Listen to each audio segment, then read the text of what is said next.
Welcome to another Nomad quest.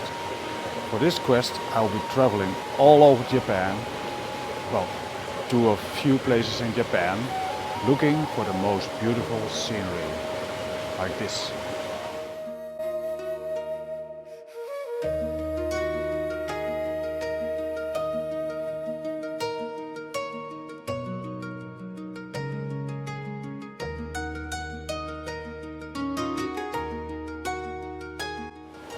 Why?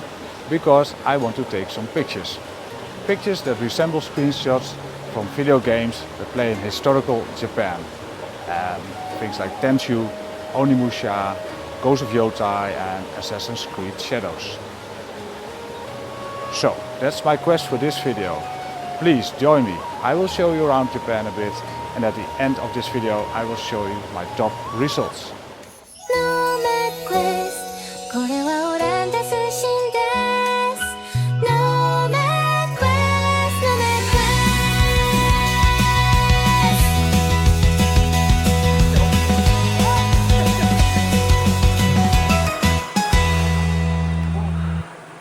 Ah, this is the best! Woohoo! So, on my quest through Japan, I was not traveling alone this time, but with my ex-stepson and present dear friend Max, who was never out of Europe before but now celebrated his 28th birthday on his first night in Osaka. I love you, man. I love you too. Happy birthday, Happy birthday! Happy birthday to you! Happy birthday to you. Happy birthday to you. Not great singers. Happy birthday to you. Because Max and I both grew up with Nintendo, we also had some side missions to undertake, namely visiting two must-go places for Nintendo fans. The first one was the Nintendo Museum, where upon entering I noticed that one of the toads was actually singing out of tune. Unfortunately, when I tried to correct him with a good smack on the head, this was not appreciated by the Nintendo employee that stood there to guard the toads or so. Ah well. Oh, thank you! I cannot beat like this? The second Nintendo spot we visited was Super Nintendo World, where we actually had to wait for 4 hours, I kid you not, 4 hours to finally get into the new Donkey Kong ride. So yeah, if you ever go to this place, don't get in line for Minecart Madness if it's raining, since they shut the damn ride down every time a drop of water falls on the rails. Was it worth the wait? Of course it was. Well, not really, but it was a cool ride though. With the Nintendo stuff out of the way, I had time to focus on my main mission in Japan. Let's call it my samurai ninja mission, meaning me getting pictures that look like screenshots from video games that are situated in old school Japan. With that goal in mind, we traveled to Nara. As a former capital of Japan, Nara has lots of temples and other old buildings, but is mostly known for the thousands of deers that roam the streets there and go wherever they damn please. If you ever go to Nara, you better watch out for these creatures, because they may look friendly and cute, but they are actually quite evil and aggressive, especially if you are foolish enough to show them you have food on you.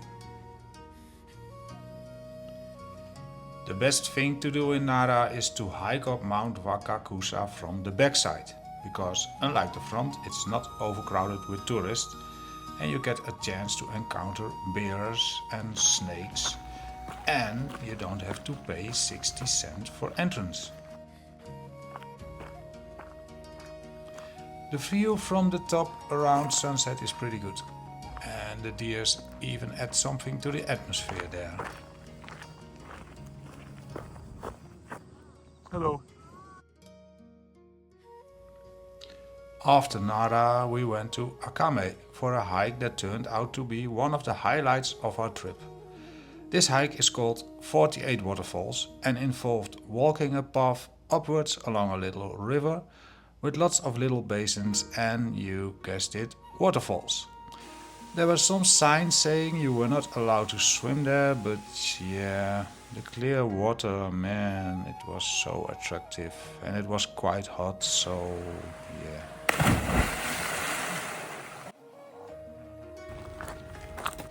Our next stop was Ise, a nice and chill little town that's almost completely void of foreign tourists because, well, there's not much of interest there, at least not for foreign tourists.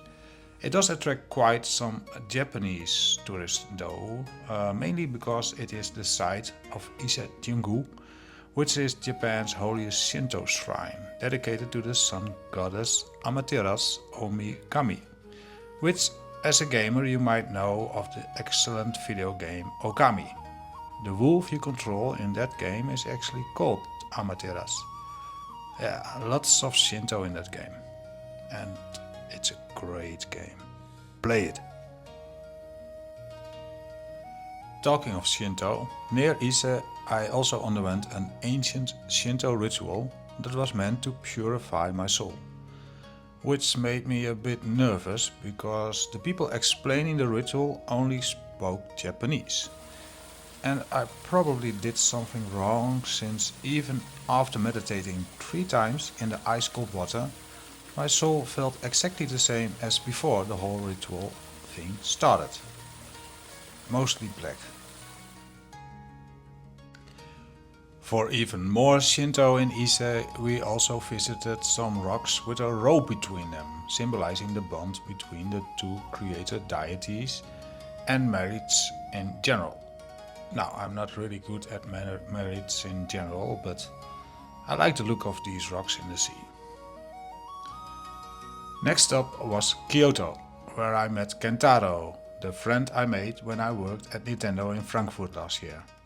Kentaro grew up in the area of Nara and Kyoto, so he could guide us a bit around and tell us more about Japanese customs, like how to cut your okonomiyaki, for instance.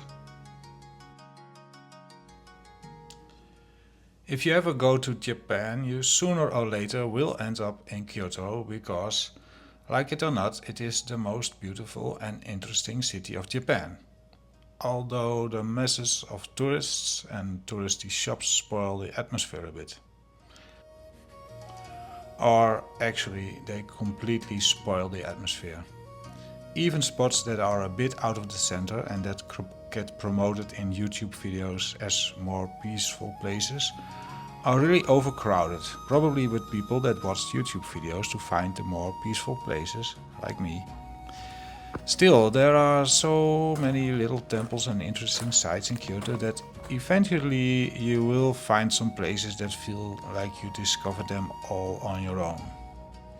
But in general, maybe, it's hard to say, but maybe you should just skip Kyoto. Just too many tourists. After 5 days in the big city vibes of Kyoto, we wanted to travel east, but were not completely ready for the even bigger city vibes of Tokyo. So we took the bullet train to Kambara, a place completely void of any touristic attractions.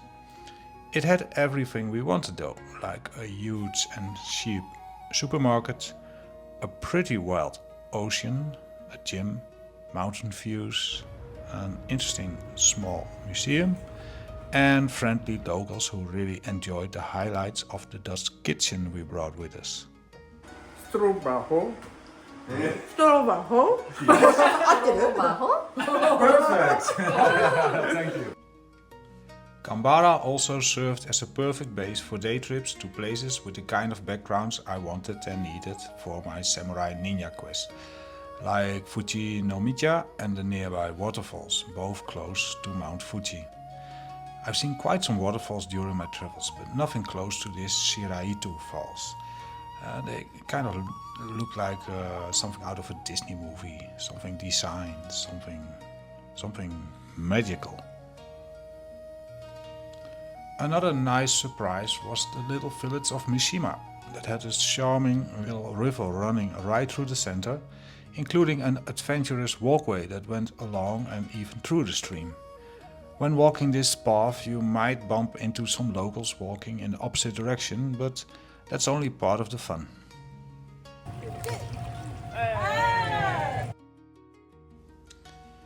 There's so much and diverse green in this village that it even attracts some rare birds. Yeah, we loved Mishima. Jesus. Ik kan niet anders op te pakken. Dat is echt cool.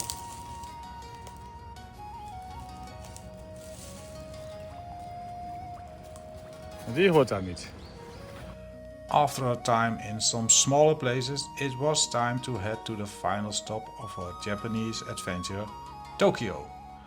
Not a place with the kind of scenery I wanted for my historical Japan pictures, but of course Tokyo has lots of different, more modern kinds of fun to offer. Like Shibuya Crossing, impressive billboards, and something called Team Labs Borderless.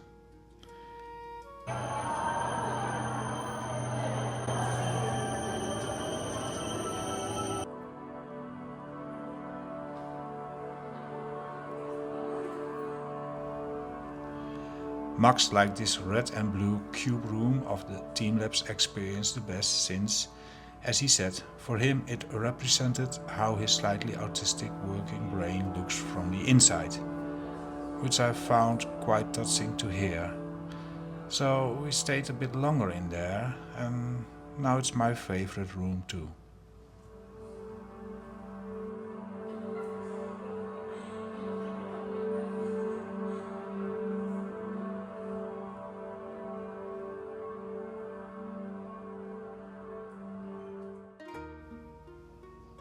There's also lots of game-related shops in Tokyo, including 5 different Pokemon stores, and we visited 3 of those.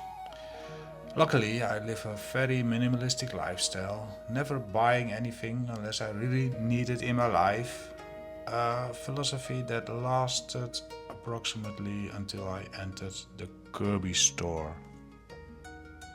Nomad quest これはオランダ通信です Nomad quest Nomad quest.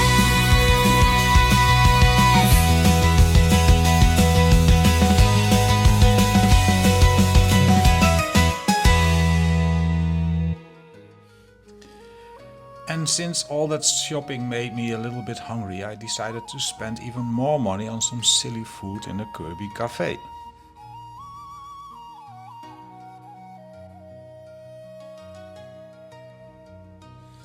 The day before we left Japan, I noticed something close to our hostel in Tokyo that fitted perfect in my ninja samurai quest, namely a ninja samurai museum.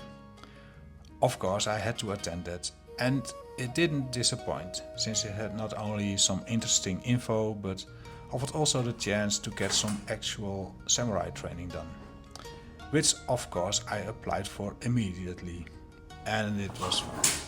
Especially the part where I could fight another wannabe samurai. Swords out. Nomad quest これはオランダ通信です Nomad quest Nomad quest.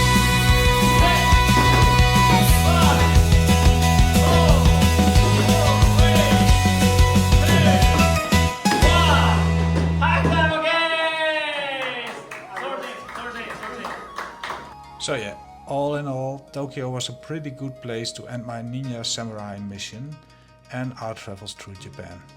I hope you enjoyed traveling with us a bit, and if you enjoyed this video, please give it a like and subscribe to this Nomad Quest channel if you would like to see more videos like this. Don't leave yet though, because next up you can enjoy an overview of the best samurai ninja pictures I took in Japan. Please let me know in the comments which picture you think is the best fulfillment of my quest to shoot pictures that resemble screenshots from video games that play in old school Japan. Many thanks, arigatou gozaimasu, sayonara, and see you next quest. quest